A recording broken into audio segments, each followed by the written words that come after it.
São várias as versões das histórias que existem sobre estes eternos seres noturnos. Nós perdemos na veracidade dos fatos. A sua raça chega a ser mais antiga do que a própria raça.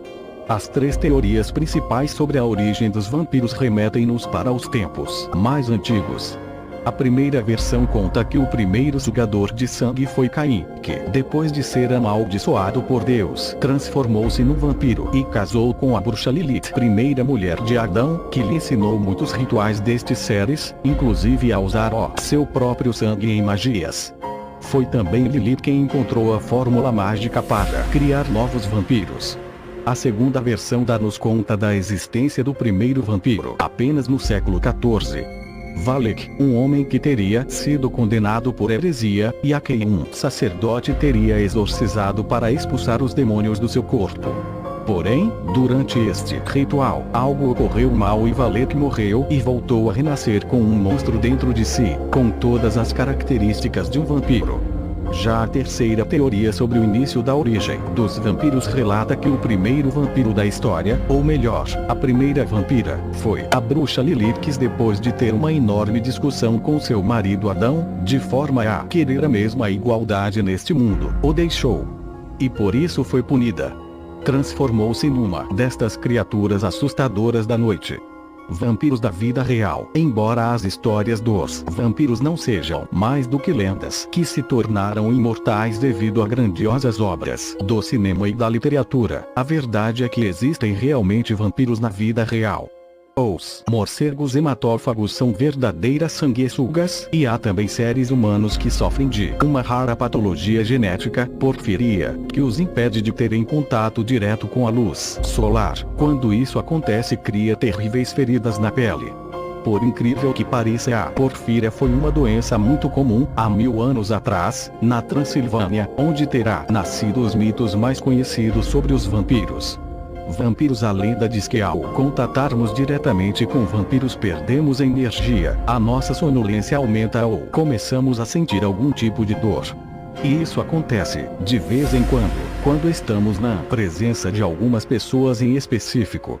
O que aqui queremos explicar é que existem vampiros na vida real, e são eles aqueles que nos sugam a nossa energia, que de alguma forma nos passam tamanha má energia, que nos deixa completamente esgotados. Essas pessoas, a quem podemos chamar vampiros sugadores de energia, pretendem recarregar as suas baterias através da nossa força. O vampirismo ocorre em toda parte, principalmente agora, quando as relações entre as pessoas se torna cada vez mais difícil. Quem era o Conde Drácula? O famoso autor Bram Stoker baseou o seu famoso Conde Drácula em um homem que existiu, ou seja, ele não foi apenas fruto da sua imaginação. Drácula foi um príncipe da Transilvânia que nasceu em 1431, na cidade de Sigisuara, e o seu pai pertencia à Ordem do Dragão, uma organização que lutava contra os turcos. Drácula significa dragão ou demônio e tornou-se o símbolo do pai de Vlad, pois as suas moedas eram cunhadas com esta imagem.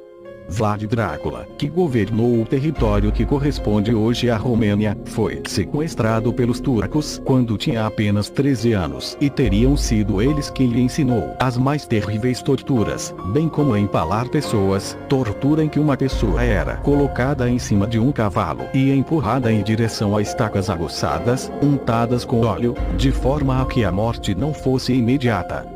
Este príncipe da Transilvânia terá sido um terrível opositor dos seus inimigos e ficou conhecido pelas horrorosas torturas que levou a cabo. Ele torturava mulheres infiéis e promíscuas, cortando-lhes os órgãos sexuais ou arrancando-lhe a pele enquanto ainda estavam vivas, e colocava-as em lugares públicos para servirem de exemplo aos outros. Drácula era, de fato, um sanguinário e apreciava, por exemplo, as execuções em massa, empalando várias pessoas ao mesmo tempo. Assistia a todo este terror, como se de um espetáculo se tratasse, e sentia prazer ao ouvir os gritos de horror das suas vítimas. Nos relatos, Vlad Drácula teria morrido em 1476, numa batalha contra os turcos, onde foi confundido com um deles, pelos seus próprios homens. Foi executado como se fosse do exército inimigo. anos, mas a sua sepultura foi aberta e estava vazia. Apenas restava uma coroa de ouro, uma gargantilha com uma serpente e um manto de seda vermelha. Todos estes objetos foram roubados do Museu Histórico de Bucareste, onde tinham sido depositados. O castelo de Vlad Drácula encontra-se atualmente no norte da Valchiana, na cidade de Tirgoviste. As mais fascinantes curiosidades sobre vampiros. Vampiros da ficção vs.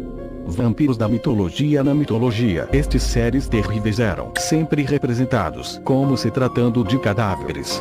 Vestiam-se com roupas escuras e as extremidades do seu corpo davam a impressão de terem sido mordidas. Já na ficção, estes sugadores de sangue têm uma aparência humana, de forma a que seja mais fácil conviverem no meio da sociedade. Aparecem também vestidos com roupas escuras, entre o preto, o roxo e o vermelho. As suas sobrancelhas são grossas e as suas unhas são grandes e brilhantes. O mito do alho foi o autor de Drácula, Bram Stoker, quem introduziu a teoria de que os vampiros teriam aversão ao alho. A verdade é que esse método de espalhar alhos pela casa, são várias as versões das histórias que existem sobre estes eternos seres noturnos. Nós perdemos na veracidade dos fatos. A sua raça chega a ser mais antiga do que a própria raça. As três teorias principais sobre a origem dos vampiros remetem-nos para os tempos mais antigos. A primeira versão conta que o primeiro sugador de sangue foi Caim, que, depois de ser amaldiçoado por Deus, transformou-se num vampiro e casou com a bruxa Lilith, primeira mulher de Adão, que lhe ensinou muitos rituais destes seres, inclusive a usar o seu próprio sangue em magias. Foi também Lilith quem encontrou a fórmula mágica para criar novos vampiros. A segunda versão dá-nos conta da existência do primeiro vampiro apenas no século XIV. Valek, um homem que teria sido condenado por heresia, e a quem um sacerdote teria exorcizado para expulsar os demônios do seu corpo.